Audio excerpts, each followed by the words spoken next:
ನಮಸ್ಕಾರ, ನೀವು ನೋಡ್ತಾ ಇದ್ದೀರಾ ನೇರ ಮಾತು ಕಣ್ಣಲ್ಲಿ ಕಣ್ಣಿಟ್ಟು. ಇದು ರಿಪಬ್ಲಿಕ್ ಕನ್ನಡ ನಾಡಶ್ರುತಿ. ಸಾಕಷ್ಟು ಸುದ್ದಿಗಳ ಅಪ್ಡೇಟ್ಸ್ ಇದೆ, ಒಂದೊಂದೇ ಅಪ್ಡೇಟ್ಸ್ ಅನ್ನ ನಿಮ್ಮ ಮುಂದೆ ಇಡ್ತಾ ಹೋಗ್ತೀವಿ. ಮೊನ್ನೆ ಆಂಗ್ಲ ಭಾಷೆಯ ವಿರುದ್ಧ, ಆಂಗ್ಲ ನಾಮಫಲಕಗಳ ವಿರುದ್ಧ ಕರವೇ ಕಾರ್ಯಕರ್ತರು ರೋಡಿಗಿಳಿದು ಹೋರಾಟ ಮಾಡಿದ್ರು, ಪ್ರತಿಭಟನೆಗಳಾಯಿತು, ದೊಡ್ಡ ಹೈ ಡ್ರಾಮಾ ಕೂಡ ಸೃಷ್ಟಿಯಾಯಿತು. ಅದರ ಬಳಿಕ ಕರವೇ ಅಧ್ಯಕ್ಷ ನಾರಾಯಣಗೌಡ ಅವರ ಬಂಧನ ಆಯಿತು, ಉಳಿದಂತೆ ಕೆಲ ಕಾರ್ಯಕರ್ತರ ಬಂಧನ ಕೂಡ ಆಯಿತು. ಬಟ್ ಅಲ್ಲಿಗೆ ಮುಗಿತಾ? ಖಂಡಿತ ಇಲ್ಲ. ಇವತ್ತು ಕೂಡ ಕರವೇ ಕಾರ್ಯಕರ್ತರು ಧರಣಿಗೆ ಮುಂದಾಗಿದ್ದಾರೆ. ಕಾರಣ ಸರ್ಕಾರದ ನಡೆ ಖಂಡಿಸಿ.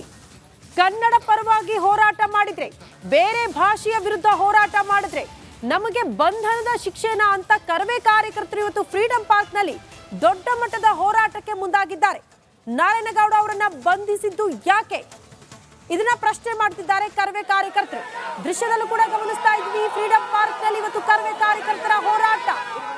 ಸರ್ಕಾರದ ವಿರುದ್ಧ, ಸರ್ಕಾರದ ನಡೆ ಖಂಡಿಸಿ ಕನ್ನಡ ಪರ ಹೋರಾಟ ಮಾಡಿದ್ರೆ ನಮಗೆ ಬಂಧನದ ಶಿಕ್ಷೆನ ಅಂತ ಅವರು ಪ್ರಶ್ನೆ ಮಾಡ್ತಿದ್ದಾರೆ.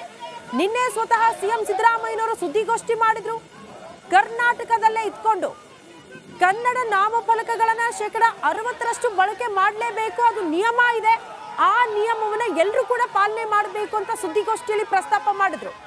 ಮತ್ತೊಂದು ವಿಚಾರವನ್ನ ಪ್ರಸ್ತಾಪ ಮಾಡಿದ್ರು, ಹೋರಾಟಗಾರರು ಹೋರಾಟ ಮಾಡೋದು ತಪ್ಪಲ್ಲ, ಆದ್ರೆ ಕಾನೂನು ಮೀರಿ ವರ್ತನೆ ಮಾಡಿದ್ದು ತಪ್ಪು, ಆ ಕಾರಣಕ್ಕೆ ಶಿಕ್ಷೆ, ಯಾರಾದ್ರೂ ಕಾನೂನನ್ನ ಕೈಗೆತ್ಕೊಂಡ್ರೆ ಅಂತವರಿಗೆ ನಾವು ಶಿಕ್ಷೆ ಕೊಟ್ಟೇ ಕೊಡ್ತೀವಿ ಅಂತ ಸ್ವತಃ ಸಿಎಂ ಸಿದ್ದರಾಮಯ್ಯನವರು, ಡಿಸಿಎಂ ಡಿಕೆ ಶಿವಕುಮಾರ್ ಅವರು ಕೂಡ ಇದೇ ವಿಚಾರವನ್ನ ಪ್ರಸ್ತಾಪ ಮಾಡಿದ್ರು.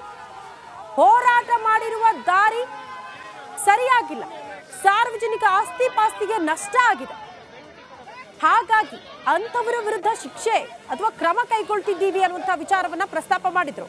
ಬಟ್ ಈಗ ಕರವೇ ಕಾರ್ಯಕರ್ತರ ಆಕ್ರೋಶಕ್ಕೆ ಕಾರಣ ಅದೇ, ಬಂಧನದ ಶಿಕ್ಷೆ ಯಾಕೆ ಅನ್ನೋದನ್ನ ಅವರು ಪ್ರಶ್ನೆ ಮಾಡ್ತಿದ್ದಾರೆ.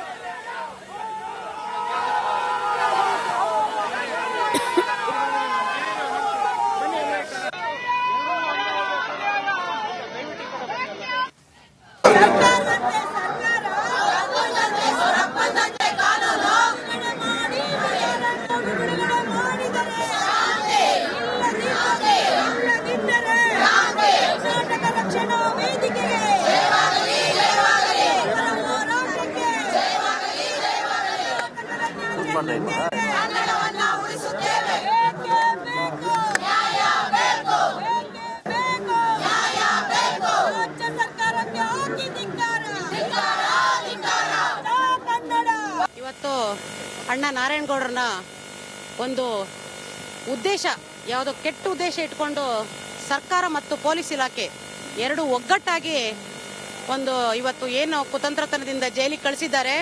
ಖಂಡಿತ ಅಣ್ಣಂಗೇನು ನಾರಾಯಣಗೌಡರಿಗೇನು ಜೈಲು ಕೇಸು ಎಲ್ಲ ಹೊಸದಲ್ಲ, ಆದ್ರೆ ಇವತ್ತು ಬೇರೆ ಉದ್ದೇಶ ಇಟ್ಕೊಂಡು ಕಳಿಸಿದ್ದಾರೆ. ಇಲ್ಲಿ ಬಹುಶಃ ನಾನು ಒಂದು ಹೇಳಕ್ ಇಷ್ಟಪಡ್ತಾ ಇದ್ದೀನಿ, ಬ್ರ್ಯಾಂಡ್ ಬೆಂಗಳೂರು ಅಂತ ಮಾಡಕ್ಕೆ ಹೊರಟಿದ್ದಾರೆ.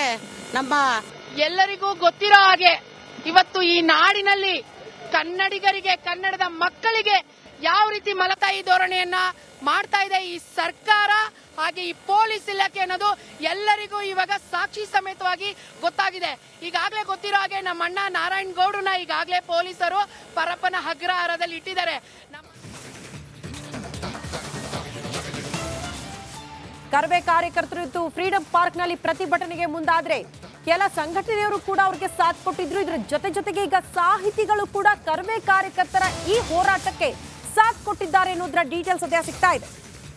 ಕನ್ನಡ ಪರ ಹೋರಾಟಗಾರರಿಗೆ ಸಾಹಿತಿಗಳ ಬೆಂಬಲ, ಹೋರಾಟಗಾರ ಬಂಧನ ಖಂಡಿಸಿ ಸಾಹಿತಿಗಳು ಸಭೆ ಮಾಡಿದ್ದಾರೆ.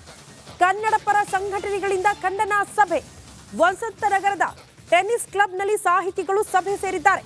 ಹಂಪ ನಾಗರಾಜಯ್ಯ, ದೊಡ್ಡರಂಗೇಗೌಡ, ಕಸಪ ಅಧ್ಯಕ್ಷ ಮಹೇಶ್ ಜೋಶಿ ಕೂಡ ಈ ಸಭೆಯಲ್ಲಿ ಭಾಗಿಯಾಗಿದ್ದಾರೆ ಅನ್ನೋದರ ಡೀಟೇಲ್ಸ್ ಸಿಗ್ತಾ ಇದೆ. ಹೋರಾಟಗಾರನ ಬಿಡುಗಡೆ ಮಾಡುವಂತೆ ಆಗ್ರಹಿಸಲಾಗಿದೆ. ಈ ಬಗ್ಗೆ ಮತ್ತಷ್ಟು ಡೀಟೇಲ್ಸ್ ಅನ್ನ ಕೊಡೋದಕ್ಕೆ ನನ್ನ ಸಹೋದ್ಯೋಗಿ ನಿಕೇಶ್ ಫ್ರೀಡಂ ಪಾರ್ಕ್ ನಿಂದಲೇ ನೇರ ಸಂಪರ್ಕದಲ್ಲಿ ಜಾಯಿನ್ ಆಗ್ತಿದ್ದಾರೆ. ನಿಕೇಶ್, ಮೊನ್ನೆ ತನಕ ಸರ್ಕಾರದ ನಿಯಮಗಳನ್ನ ಸರಿಯಾಗಿ ಪಾಲನೆ ಮಾಡ್ತಾ ಇಲ್ಲ, 65% ಕನ್ನಡ ಬಳಕೆ ಆಗ್ತಾ ಇಲ್ಲ ನಾಮಫಲಕದಲ್ಲಿ ಅಂತ ಹೋರಾಟ ಮಾಡಿದ್ರು ಕರವೇ ಕಾರ್ಯಕರ್ತರು. ಬಟ್ ಇವತ್ತು ಹೋರಾಟ ಕನ್ನಡದ ಪರವಾಗಿ ಅನ್ನೋದಕ್ಕಿಂತ ಸರ್ಕಾರದ ವಿರುದ್ಧ ಹೋರಾಟಗಳಾಗ್ತಾ ಇದೆ. ಕಾರಣ ಕನ್ನಡ ಪರವಾಗಿ ಹೋರಾಟ ಮಾಡಿದ್ರೆ ಬಂಧನದ ಶಿಕ್ಷೆ ಯಾಕೆ ಅನ್ನೋದನ್ನ ಪ್ರಶ್ನೆ ಮಾಡ್ತಿದ್ದಾರೆ. ಯಾವ ರೀತಿ ನಡೀತಾ ಇದೆ ಹೋರಾಟ, ಅವರ ರೂಪುರೇಷೆ ಯಾವ ರೀತಿ ಇದೆ, ಏನ್ ಹೇಳ್ತಿದ್ದಾರೆ ಪ್ರತಿಭಟನಾಕಾರರು? ಖಂಡಿತ ಶ್ರುತಿ, ಈಗ ನಾನು ಫ್ರೀಡಂ ಪಾರ್ಕ್ನಲ್ಲಿ ಇದೆ, ಎಲ್ಲರೂ ಕೂಡ ಪ್ರತಿಭಟನೆಯನ್ನು ನಡೆಸ್ತಾ ಇದ್ದಾರೆ. ಬಹಳ ಪ್ರಮುಖವಾಗಿ ಈಗ ಕಪ್ಪು ಬಟ್ಟೆಯನ್ನು ಧರಿಸಿ ಪ್ರತಿಭಟನೆಗೆ ಸಿದ್ಧವಾಗಿರುವಂಥದ್ದು. ನಾವು ಕರ್ನಾಟಕದಲ್ಲಿ ಕನ್ನಡಕ್ಕೋಸ್ಕರ, ಕನ್ನಡ ಅಸ್ಮಿತೆಗೋಸ್ಕರ ನ್ಯಾಯವನ್ನು ಕೇಳಕ್ಕೆ ಹೋದ್ರೆ ನಮ್ಮ ವಿರುದ್ಧ FIR ಆಗ್ತಾರೆ. ನಾವು ನ್ಯಾಯವನ್ನು ಕೇಳಕ್ಕೆ ಹೋಗ್ತಾ ಇರುವಂಥ ಸಂದರ್ಭದಲ್ಲಿ ನಮ್ಮ ವಿರುದ್ಧ FIR ಆಗ್ತಾರೆ ಅಂತ ಹೇಳಿದ್ರೆ ಎಲ್ಲಿ ನ್ಯಾಯ ಸಿಗುತ್ತೆ? ಈ ಒಂದು ಪ್ರಜಾಪ್ರಭುತ್ವ ವ್ಯವಸ್ಥೆಯಲ್ಲಿ ಹಾಗಾದ್ರೆ ನ್ಯಾಯ ಕೇಳಬಾರ್ದ? ಕರ್ನಾಟಕ ಕನ್ನಡ ಪರ ನ್ಯಾಯ ಕೇಳಬಾರ್ದ ಅಂತ ನಾನೀಗ ಅವ್ರ ಜೊತೆನೇ ಇದ್ದೇನೆ. ಪ್ರತಿಭಟನಾಕಾರರ ನಡುವೆ ಅವ್ರನ್ನ ಹತ್ರ ಮಾತಾಡ್ತೀನಿ, ಅವ್ರು ಏನು ಹೇಳ್ತಾರೆ ಅಂತ ಕೇಳೋಣ. ಇವತ್ತು ನೋಡಿ, ಈ ಒಂದು ಫ್ರೀಡಂ ಪಾರ್ಕಲ್ಲಿ ನಮ್ಮ ನಾಯಕರು ನಾರಾಯಣಗೌಡ್ರಿಗೋಸ್ಕರ ಎಲ್ಲ ವಿವಿಧ ಸಂಘಟನೆಯವರು ಎಲ್ಲರೂ ಸೇರಿ ಒಬ್ಬ ವ್ಯಕ್ತಿ, ಆ ವ್ಯಕ್ತಿ ಕನ್ನಡದ ಶಕ್ತಿ, ಆ ಶಕ್ತಿಗೋಸ್ಕರ ಇವತ್ತು ಇಲ್ಲಿ ಬಂದು ಶಾಂತಿಯುತವಾದ ಪ್ರತಿಭಟನೆಯಲ್ಲಿ ಭಾಗಿಯಾಗಿದ್ದಾರೆ. ನಮ್ಮ ನಾಯಕರು ಈಗಾಗಲೇ ಗೊತ್ತಿರೋ ಹಾಗೆ ಅವ್ರನ್ನ ಪರಪ್ಪನ ಅಗ್ರಹಾರದಲ್ಲಿ ಇರಿಸಿದ್ದಾರೆ. ಈ ಸರ್ಕಾರ ತಮ್ಮ ಕುತಂತ್ರ ಬುದ್ಧಿಯನ್ನು ತೋರಿ ಒಬ್ಬ ನಾಯಕನನ್ನು ಕುಗ್ಗಿಸ್ಬೇಕು ಅನ್ನೋ ಸಲುವಾಗಿ ಇವತ್ತು ಅವ್ರನ್ನ ಪರಪ್ಪನ ಅಗ್ರಹಾರದಲ್ಲಿ ಇಟ್ಟು ಅವರ ಕುಟುಂಬದವರು ಹೋದರೆ ಅವ್ರಿಗೆ ಊಟ ಕೊಡ್ದಿರಾ, ಮೆಡಿಸನ್ ಕೊಡ್ದಿರಾ, ಬಟ್ಟೆ ಕೊಡ್ದಿರಾ ಅವ್ರಿಗೆ ಅನ್ಯಾಯ ಮಾಡ್ತಾ ಇದೆ. ನಾನು ಈ ನೀತಿಗೆಟ್ಟ ಸರ್ಕಾರಕ್ಕೆ ಒಂದು ಮಾತು ಹೇಳ್ತೀನಿ, ಅಲ್ಲ ಸ್ವಾಮಿ, ಇವತ್ತು ಕನ್ನಡ ಹೋರಾಟಗಾರರು ಅಣ್ಣ ನಾರಾಯಣಗೌಡರು ದರೋಡೆ ಮಾಡಿದಾರ, ಸುಲಿಗೆ ಮಾಡಿದಾರ, ಇಲ್ಲ ಟೆರರಿಸ್ಟ್ಗಳ ಅವ್ರನ್ನ ಇಷ್ಟೊಂದು ಹೀನಾಯವಾಗಿ ಇವತ್ತು ಕಾಣ್ಕೊಳ್ತಾ ಇದ್ದೀರಲ್ಲ. ನೀವು ಹೋರಾಟಗಾರರಿಗೆ ಕೊಡುವಂತಹ ಒಂದು ಕೊಡುಗೆ ಇದೇನಾ ಸ್ವಾಮಿ? ಜೈಲು ಶಿಕ್ಷಣ. ನಮ್ಮ ನಾಯಕರು ಶಾಂತಿಯುತವಾಗಿ ಹೋರಾಟ ಮಾಡಲಿಕ್ಕೆ ಹೇಳಿರೋದ್ರಿಂದ ಇವತ್ತು ಶಾಂತಿಯುತವಾದ ಹೋರಾಟ ನಡೀತಾ ಇದೆ. ನಾಳೆ ಅಷ್ಟೊಳಗೆ ನಮ್ಮ ನಾಯಕರು ನಮ್ಮ ಕಣ್ಣು ಮುಂದೆ ಇಲ್ಲ ಅಂದರೆ ನಾವು ಉಗ್ರ ಸ್ವರೂಪವಾಗಿ ತಾಳ್ತೀವಿ. ನಮ್ಮ ಪ್ರಾಣ ಹೋದ್ರೂ ಚಿಂತೆ ಇಲ್ಲ. ಮುಖ್ಯಮಂತ್ರಿ ಮನೆ ಮುಂದೆ, DK ಶಿವಕುಮಾರ್ ಮನೆ ಮುಂದೆ ಹೋಗಿ ಉಪವಾಸ ಸತ್ಯಾಗ್ರಹ ಮಾಡಿ ನಮ್ಮ ಪ್ರಾಣವನ್ನು ಅಲ್ಲೇ ಬಿಡ್ತೀವಿ ಸ್ವಾಮಿ. ಓಕೆ, ಈಗ ಚಿತ್ರನಟಿ ಅಶ್ವಿನಿ ಕೂಡ ನಮ್ಮ ಜೊತೆ ಜಾಯ್ನ್ ಆಗಿದ್ದಾರೆ ಪ್ರತಿಭಟನೆಯಲ್ಲಿ ಇರುವಂಥದ್ದು. ಪ್ರತಿಭಟನೆಯಲ್ಲಿ ಅವ್ರು ಕೇಳ್ತಾ ಇರುವಂಥ ಪ್ರಶ್ನೆ, ಈಗ ಮೇಡಮ್, ಕರ್ನಾಟಕ ನಮ್ಮ ನೆಲ, ಛಲ, ಭಾಷೆ, ಅಸ್ಮಿತೆಗೋಸ್ಕರ ಇಷ್ಟು ಹೋರಾಟವನ್ನು ಮಾಡಬೇಕಾದ್ರೆ ಖಂಡಿತವಾಗ್ಲೂ ಮಾಡಬೇಕಾದಂಥ ಪರಿಸ್ಥಿತಿ, ಅನಿವಾರ್ಯತೆಯನ್ನು ಇವತ್ತಿನ ಸರ್ಕಾರ ನಮಗೆ ತಂದು ಕೊಟ್ಟಿರುವಂಥದ್ದು. ಬಹುಶಃ ಅಣ್ಣ TA ನಾರಾಯಣಗೌಡರ 25 ವರ್ಷದ ಸತತವಾದಂಥ ಐತಿಹಾಸಿಕ ಹೋರಾಟದಲ್ಲಿ ಮೊನ್ನೆ ಅವ್ರನ್ನ ನಡೆಸ್ಕೊಂಡಂಥದ್ದು ಇದೆಯಲ್ಲ, ಯಾವುದೇ ಒಂದು ಹೋರಾಟದಲ್ಲಿಯೂ ಕೂಡ ಯಾವುದೇ ಸರ್ಕಾರವೂ ಕೂಡ ಇಷ್ಟು ಅಮಾನವೀಯವಾಗಿ ನಮ್ಮ ರಾಜ್ಯಾಧ್ಯಕ್ಷರನ್ನು ನಡೆಸ್ಕೊಂಡಂಥದ್ದು ಇಲ್ಲ. ಭಾಳನೇ ಅವರನ್ನು ಆರೋಗ್ಯದ ಸಮಸ್ಯೆ ಇದ್ದರೂ ಕೂಡ ಅವರನ್ನು ರ್ಯಾಲಿಯಲ್ಲಿ ಪಾಲ್ಗೊಳ್ತೇನೆ, ಭಾಳ ಶಾಂತಿಯುತವಾಗಿ ನಾನು ರ್ಯಾಲಿಯಲ್ಲಿ ಪಾಲ್ಗೊಳ್ತೇನೆ ಅಂತ ಹೇಳಿದರೂ ಕೂಡ ಅವರನ್ನು ಹತ್ತಿಕ್ಕುವಂಥ ಕೆಲಸವನ್ನು ಮಾಡ್ತಾರೆ, ತಳ್ಳಾಡ್ತಾರೆ, ನೂಕಾಡ್ತಾರೆ ಮತ್ತು ನಮ್ಮ ಕಾರ್ಯಕರ್ತರನ್ನು ದಾರಿ ತಪ್ಪಿಸುವಂಥ ಕೆಲಸವನ್ನು ಪೊಲೀಸರು ಮಾಡ್ತಾರೆ. ಹಾಗಾಗಿ ಇವತ್ತು ನಾವು ಸರ್ಕಾರವನ್ನು ಪ್ರಶ್ನೆ ಮಾಡ್ತೀವಿ, ಹಾಗೆ ಸಂಬಂಧಪಟ್ಟಂಥ ಅಧಿಕಾರಿಗಳನ್ನ ಪ್ರಶ್ನೆ ಮಾಡ್ತೀವಿ. ಹೋರಾಟಗಾರರೇ ಇವತ್ತು ಬೆಂಗಳೂರಿನಲ್ಲಿ ಇಲ್ಲ ಅಂತಂದರೆ ಬೆಂಗಳೂರನ್ನು ವಲಸಿಗರಿಗೆ ನೀವು ಮಾರ್ಬಿಡ್ತೀರಾ ಹಾಗಾದರೆ? ಹಾಗಾಗಿ ಇವತ್ತು ಹೋರಾಟಗಾರರು ಬೀದಿಗಿಳಿದು ಹೋರಾಟವನ್ನು ಮಾಡಬೇಕಾಗ್ತದೆ.